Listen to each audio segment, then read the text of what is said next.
Next, I'll teach you a chest exercise. You want to train your chest, but no matter how you train your upper chest, it just doesn't grow, right? What chest exercises do you do? Flat bench press. Which exercise do you feel the least with? He says this one feels the worst for him. This fixed machine chest fly feels the worst.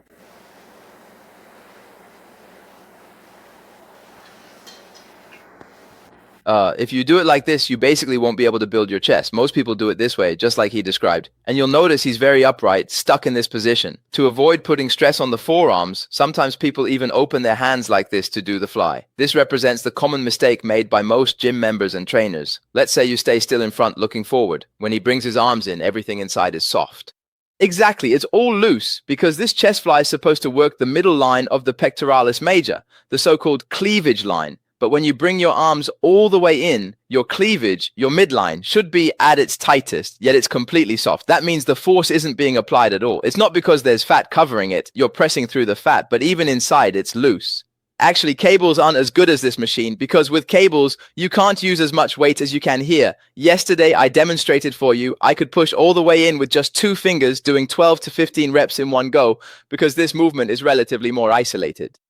It's a single joint movement. You can think of it as a single joint exercise. All it does is horizontal adduction. But if you use cables, it becomes a double joint movement. Cable flies just aren't as effective as this. Why aren't cable flies as effective? Because here, your back is supported. But with cables, there's no support. So cables are even more free form than this. So this is a relatively basic movement, but it's actually very efficient. Just now, did you feel the weight was light or heavy? Is this weight okay for you at home today? I'll start guiding you now. First, when we're using this machine, you don't just get on and start right away. You need to adjust the position first. Set it to a position that suits you.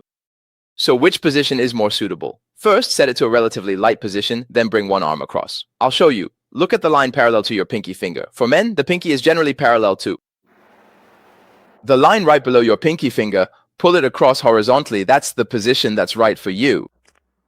If it's too high or too low for you, you need to adjust the seat back first, since there are no handles here. This part can also be adjusted up and down. But just make sure your hands don't go out too far.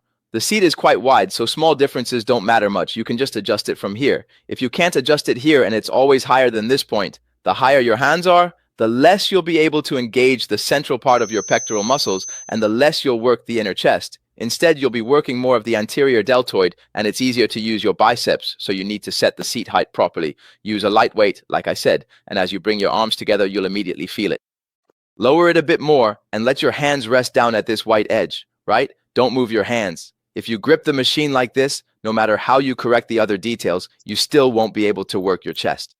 What do I mean if you do it like him? Placing the handle vertically in the center of your palm. If you train like this, you won't be able to work your chest. But the vast majority of coaches teach it this way because it looks very standard. Our whole hand is like this. The scaphoid, the triquetrum, the capitate, and the hamate. They form an oval-shaped joint surface, and this cluster of small bones connects with the metacarpal bones at the junction.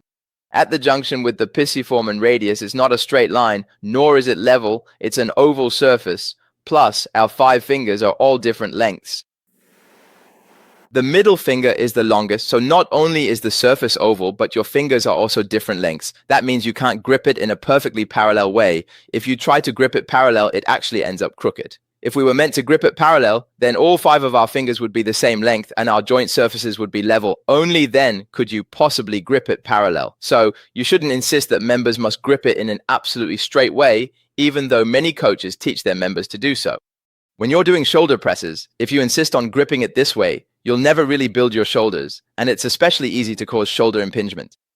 Because if you grip it completely parallel, you're actually going against the natural joint surface of your wrist. So what happens? Usually it's like this. In most cases, what looks crooked is actually correct, and what looks straight is actually wrong. Like when he does it in a perfectly vertical way, just like this. This is why when he squeezes all the way down, it's loose and soft inside. Because your force is cut off right here, since your joint is always twisted. So if you press your chest like this, and especially if you use heavy weights, you'll very quickly be prone to TFCC injuries. Injuries to the triangular fibrocartilage complex or strains of the long head of the biceps tendon, the heavier the weight, the less your wrist can handle it, and the more your upper body will compensate, making the problem worse. So the first step is to teach you how to grip it. This is how you should hold it. Don't think of it as the handle of a machine, and it's also wrong to think of it as just a stick. Hold it like this. If you grip it correctly, your thumb and index finger form this shape. I often demonstrate this to members. If I press down and it slips out with a snap, that means you haven't gripped it at all. This is a bit better than before, but there's still an empty space here. If I press down from above, I can immediately tell which finger isn't gripping properly. Because I've trained so many members, let me help you adjust. First, relax your thumb. All right, now grip it. Make sure to lock these two fingers tightly. Then lock it in place and don't bend your wrist. Don't bend it. Don't bend it.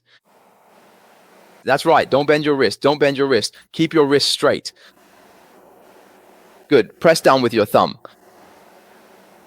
Okay.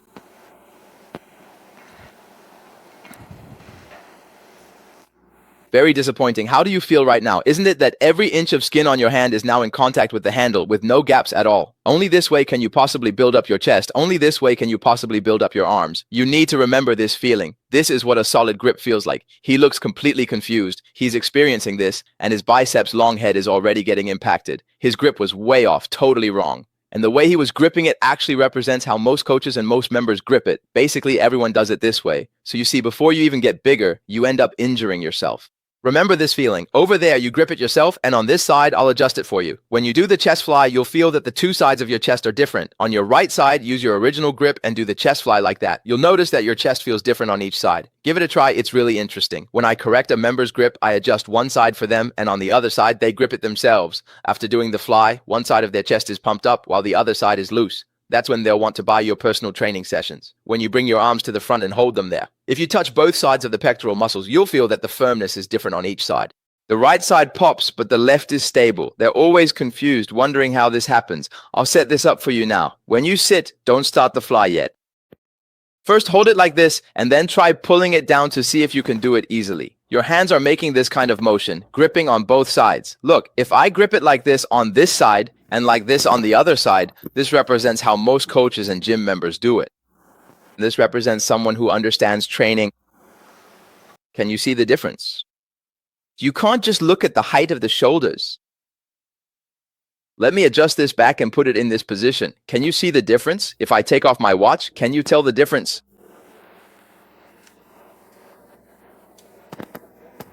Which side is the way most gym members usually do it? Right? The right side looks very vertical, but at this point, you'll notice that as it comes up, the fingers underneath get pried open, right?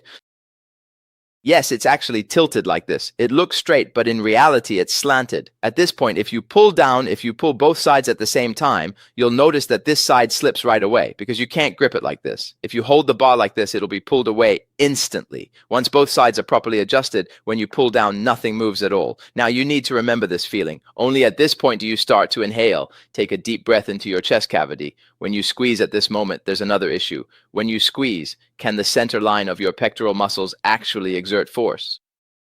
It depends on whether your thoracic spine can press against the backrest. The more your thoracic spine presses into the backrest, the more support you have behind you, and the tighter you can contract the middle. If you just puff out your chest and your thoracic spine leaves the pad, creating a hollow space in the middle, no matter how you train, you're only working the outer part. This is very important. Many people can't develop the center line of their chest because after squeezing, the contraction should be very firm on the inside. If you train well, after you're done, you could actually hold a needle in the middle. Yes, you heard that right, not a chopstick. Holding a chopstick is too easy. You could actually hold it there. Some people can contract so tightly that there's no gap in the middle at all. That's how tight it can get. So when you're squeezing, make sure not to do it the way many people do. Faking it like this is useless because your back is completely hollow. So you need to be able to brace your back while also lifting your chest. What does this mean? It means you shouldn't actively puff out your chest. When I teach this course, I introduce a concept called active chest lifting and passive chest lifting. Active chest lifting, what does that mean? Whenever people do chest exercises, it's the same for both men and women. Right? This is called active chest lifting.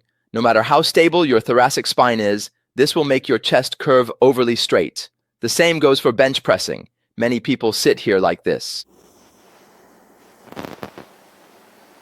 Pushing like that with your chest lifted high will not only straighten your chest curve, but also cause your ribs to flare outward. This is an incorrect movement. When you lift your chest like this, only your shoulder blades are in contact, but your thoracic spine has already moved forward. During the chest press, your shoulder blades need to rotate outward because when you abduct your arms to 90 degrees, like in a chest fly or press, once you go beyond 30 degrees of abduction, your shoulder blades have to start upwardly rotating. But if you actively puff out your chest and pin your shoulder blades against the pad, locking them in place, your shoulder blades can't rotate anymore. At this point, your acromioclavicular joint ends up moving excessively, and if you don't get impinged, who will? This not only restricts the movement of your shoulder blades, but also locks your thoracic spine in place. It may look like your chest is puffed up a lot, but in reality, you're just flaring out your ribs. So after training your chest this way, you won't be able to define the area where your pectoralis major meets your abs. That is, the lower edge and outer side of your pecs won't show any separation. Plus, you won't be able to get any definition in the middle either because your back is unsupported. The main issue is that you've messed up your breathing because you've locked your thoracic spine in the inhaled position. By locking your thoracic spine in the extended position and with your diaphragm lowered, your thoracic spine is already extended. Then, during chest training, you actively extend your thoracic spine even more. And with all that weight pressing down on it in the extended position, once it's stuck there, you won't be able to get it back to normal. That's why a chest curve that's too straight from weightlifting is even harder to correct than one that's too straight from yoga or Pilates. In Pilates, it's from doing too many extension movements, and in yoga, it's from doing too many back bends. But the advantage for them is that their muscles aren't as strong, so it's relatively easier to adjust back. If it's from strength training, you're actively puffing out your chest and there's 100 kilos pressing down on top. When you press your chest straight like that, it's much harder to push it back out just by using your breath. Because the force you use to disrupt your body in daily training is just too great. So for most weightlifters whose chest curve is too straight, the only way to correct it is to fix it during the weightlifting process itself. If a weightlifter's chest curve is too straight, you can't pull it back just by using the power of your breath because the strength of your breath is only enough to adjust an average person's posture. Their muscles aren't as strong and they haven't put such heavy loads on their thoracic spine, so at this point you can actually keep your back pressed tightly while still lifting your chest. What makes this possible? It's the inflation of your lungs. That is, when I sit down, my thoracic spine is pressed against the bench, and as I inhale, I fill my entire chest with air. So it ends up like this.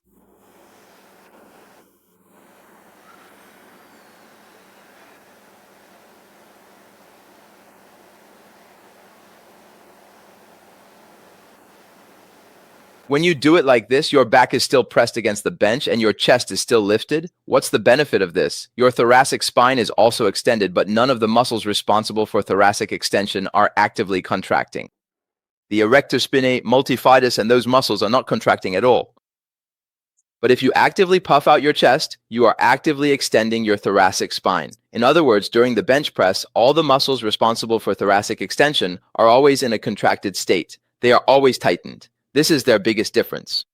So when you're training your chest, you need to keep your chest up, but not everyone should actively puff it out. Whether you're doing a bench press, a seated chest press, or a pec fly, as soon as you start with this kind of movement, you're already making a mistake before you even begin, because this way you lose your thoracic curve and your breathing gets worse. After your workout, your lung capacity will actually be lower. And you'll end up flattening yourself because your back gets pushed inward. So just sit here naturally, and take a full breath. When you take a full breath, everything rises up. At this point, the air pressure supports your back and also provides internal support. If you add more, it gets added inside here. After practicing, you'll be able to squeeze in the middle. You could start by holding a chopstick, then move on to a needle. Now I'll help you adjust. I'll start teaching you how to do it. You said you've never felt anything in your chest, but in my eyes, there's no member who can't learn this. There are only coaches who don't know how to teach, that's all. That's wrong. Still wrong. Relax, as I said. Oh. Don't bend your wrists when squeezing your chest. As soon as you bend your wrists like this, you're putting the force on your forearms, and you won't be working your chest. Don't bend your wrists. Push them out. First, exhale. After exhaling, lift your pelvic floor, pull in your abdomen, and inhale into your entire chest cavity. Don't grip tightly at first. If you grip tightly right away, you won't be able to inhale. Stay relaxed, and once you've inhaled fully, then grip and squeeze forward. Don't move your scapula. Look, his elbow tip is pointing toward the ground, which means his upper arm is externally rotated. If you do this, you can't squeeze your chest. The elbow tip should be pointing backward. All right, let's release. When you squeeze forward, your thoracic spine at the back should be braced, supporting the elbow tip. If your thoracic spine is braced from behind, you can't pull your elbows apart from the back. Are both sides adjusted the same way? No, they're not. Be careful with your right side when pulling back like this, don't get injured. Also, your hand grip is incorrect again. Yes, your elbow is dropping again. If it points down, you can't squeeze your chest. Don't let it drop. Squeeze by, bringing your elbow from behind to engage the chest horizontally. If it's down, you aren't hitting the muscle. Keep your elbow out wide as you squeeze, with your back braced and spine supported. Who told you not to exhale? Look, when you squeeze in like this, even the chest hair on the inside stands up. Yes, that's when it tightens up. It immediately feels different. Look at the chest hair in the middle. The color even gets darker. Why? Because both sides are coming together. So it's layered. Of course, it looks darker. Next, let's do another full set. Do 10 to 12 reps in one breath. Don't bend your wrists. Don't bend your wrists. Your elbow tip is dropping again. Don't let it drop. That's right. Do 12 reps just like that. Soon you'll be able to feel your chest gathering inward toward the center. Don't let your elbow tip drop. Keep it up. It's easier to observe this way. The darker the hair in the middle, the more you're squeezing in. Don't let your elbows drop. When you're squeezing, your thoracic spine at the back shouldn't leave the pad. Stand up and show everyone. Stand up and relax. Did you feel the darkest area in the middle? Did you find the right sensation? The main issue is that your hands aren't in the correct position. When they're not, your elbow tips drop, you can't inhale properly, and your thoracic spine at the back isn't pressed against the pad. So as a result, you can't build up your chest, and you can't achieve that three-dimensional look because you can't squeeze the middle together.